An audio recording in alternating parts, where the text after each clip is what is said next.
Israel Iran সংঘাতের সবশেষ পরিস্থিতি নিয়ে আলোচনায় স্টুডিওতে আছেন সহকর্মী রবিউল ইসলাম আওলাদ। রবিউল, আপনাকে স্বাগত। ইরান ইসরায়েল সংঘাতের সবশেষ কি খবর আছে আপনার কাছে? নিবিড়, এই মুহূর্তে আমরা যখন কথা বলছি আপনার সঙ্গে, ঠিক সেই মুহূর্তেও পাল্টাপাল্টি হামলা অব্যাহত রয়েছে। ইসরায়েলে বেশ কয়েকটি ড্রোন, ইরানের ড্রোন ভূপাতিত করার দাবি করেছে তেল আবিব। এছাড়া ইরানে পাল্টা হামলার ঘোষণা দিয়েছে ইসরায়েল। এরই মধ্যে সেখানকার যে বেসামরিক লোকজন রয়েছে, সামরিক স্থাপনার আশপাশ থেকে তাদেরকে সরে যাওয়ার নির্দেশ দিয়েছে ইসরায়েল।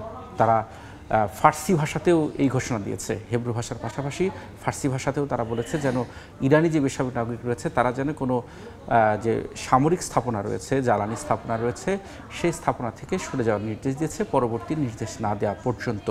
এই হলো এখনকার মতো সর্বশেষ পরিস্থিতি। তবে রাতভর পাল্টাপাল্টি হামলা হয়েছে। ইসরায়েলে ব্যাপক আকারে হামলা চালিয়েছে। আমরা একটু সেই বিষয়গুলো দেখব। আমরা দেখে নিতে চাই যে ইরান এবং ইসরায়েলের পাল্টাপাল্টি হামলায় উত্তপ্ত মধ্যপ্রাচ্য। এরই মধ্যে বিভিন্ন দেশ কথা বলেছে হামলা কীভাবে বন্ধ করা যায়, সংঘাত কীভাবে দ্রুত নিরসন করা যায়, সে বিষয়ে বিভিন্ন দেশেই পদক্ষেপ নিচ্ছে। আরও একটি বিষয় হচ্ছে যে ইসরায়েলের ভেতরে রাতে যে হামলা চালিয়েছে ইরান, ক্ষেপণাস্ত্র হামলা চালিয়েছে, এবং তারা বলেছে যে এটি সবচেয়ে বড় ভয়াবহ হামলা এবং দীর্ঘতম রাত। এবং আমরা সেই হামলার পরবর্তীতে দিনের আলো ফোটার সঙ্গে সঙ্গে ইরানের যে হামলার যে ক্ষয়ক্ষতি ইসরায়েলের, সেটির পরিমাণও আমরা দেখতে পেয়েছি যে বিভিন্ন আবাসিক ভবন থেকে শুরু করে স্থাপনা ধ্বংস করে দেওয়া হয়েছে, গুঁড়িয়ে দেওয়া হয়েছে। এছাড়া এই হামলার প্রতিক্রিয়ায় ইসরায়েলের যে প্রেসিডেন্ট, তিনি বলেছেন যে এই যে সকাল, হামলার পরবর্তী যে সকাল, সেটা তাদের জন্য অত্যন্ত বেদনাদায়ক এবং কঠিন একটি সকাল, এই ধরনের মন্তব্য করেছেন। এবং আরও একটি বিষয় রেখেছে যে শুধু যে ইরানে যে ইসরায়েলে হামলা চালাচ্ছে বিষয়টি তেমন নয়।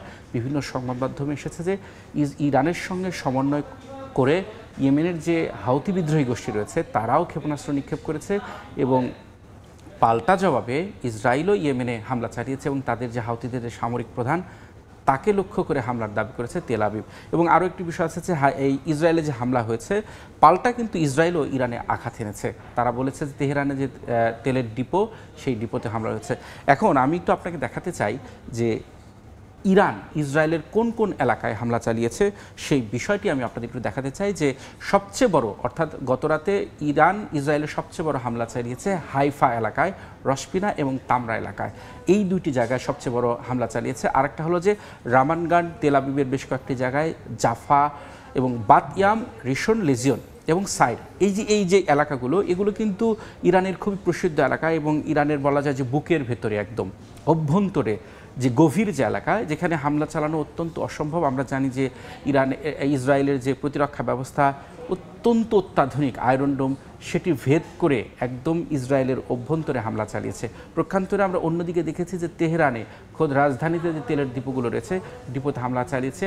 পাল্টা হিসেবে হাইফা যে বন্দরনগরী, সেই বন্দরনগরীর সবচেয়ে গুরুত্বপূর্ণ স্থাপনা বলা হচ্ছে ইরানের পক্ষ থেকে, যে গ্যাস সরবরাহ কেন্দ্র, তেলের ডিপো এবং যে যুদ্ধবিমান নিয়ে হামলা চালাচ্ছে ইসরায়েল, সেই যুদ্ধবিমানের যে তেল সরবরাহ, অর্থাৎ সেখানেও তারা হামলা চালিয়েছে। আচ্ছা রবিউল, আমরা ইরান এবং ইসরায়েলের যে সংঘাত গত কয়েকদিন ধরে চলমান রয়েছে, এক্ষেত্রে জর্ডান এবং সংযুক্ত আরব আমিরাতের দেশগুলোর কি ভূমিকা থাকতে পারে বলে আপনি মনে করেন? এখানে আমি শুরু থেকেই বলে রাখি যে এই যে ইসরায়েল এবং ইরানের যে সংঘাত, সেই সংঘাতের পরবর্তী সময়ে মধ্যপ্রাচ্যের যে দেশগুলো রয়েছে, বিশেষ করে সৌদি আরব, জর্ডান বা লেবানন যারা আছে, তারা একটা কৌশলগত অবস্থান নিয়েছে, তাদের আকাশপথ বন্ধ করেছে। তবে বিভিন্ন গণমাধ্যমে রয়েছে জর্ডান এই ইরানের ছোড়া যে ড্রোন, সেগুলো তারা ভূপাতিত করেছে তাদের নিজের আকাশে। তবে আরও একটি বিষয় হলো যে এই হামলার বিষয়ে বিশ্বের বিভিন্ন দেশ প্রতিক্রিয়া দিয়েছে। তবে ভয়ঙ্কর বিষয় হলো যে এইখানে যে পশ্চিমা যে দেশগুলো রয়েছে, সেই পশ্চিমা দেশগুলো সংঘাত বন্ধের কথা বলছে, আবার কিন্তু উল্টো ইসরায়েলকে সার্বিকভাবে সব দিক থেকে সমর্থন দিচ্ছে। তারা ইসরায়েলের আত্মরক্ষার অধিকারের কথা বলে অস্ত্র থেকে শুরু করে প্রযুক্তিগত সব ধরনের সহযোগিতা দিচ্ছে। তবে ইরান কিন্তু বলেছে যে আত্মরক্ষার অধিকারেই তারা ইসরায়েলে হামলা চালিয়েছে। অর্থাৎ ইরানের দাবি যে আমরা ইসরায়েলে প্রথমে হামলা চালাইনি, তারা যখন হামলা চালিয়েছে তখন পাল্টা পদক্ষেপ নিতে বাধ্য হয়েছি। আরও একটি বিষয় হলো যে আমি আপনাকে প্রথমে শুরুতে বলেছিলাম যে অস্ত্রের কারখানা থেকে সরে যেতে বলেছে, এবং পেজেশকিয়ান, অর্থাৎ ইরানের যে প্রেসিডেন্ট মাসুদ পেজেশকিয়ান, তিনি বলেছেন যে এই মুহূর্তে কোনো ধরনের আলোচনা হবে না, ইসরায়েল কিংবা যুক্তরাষ্ট্র, পশ্চিমা কারোদের সঙ্গে আলোচনা হবে না, কারণ এই মুহূর্তে তাদের প্রধান কাজ হলো হামলা ঠেকানো বা প্রতিহত করা। আরও একটি বিষয় যেটি আমরা দেখতে চাই সেটা হলো যে এই যে হামলা যে হলো সেখানে কিন্তু ট্রাম্প কিন্তু আরেকটি কথা বলেছে যে এই যে সংঘাত সেই সংঘাত বন্ধের একটা পথ তার হাতে রয়েছে। সেই পথটা কি? চুক্তি।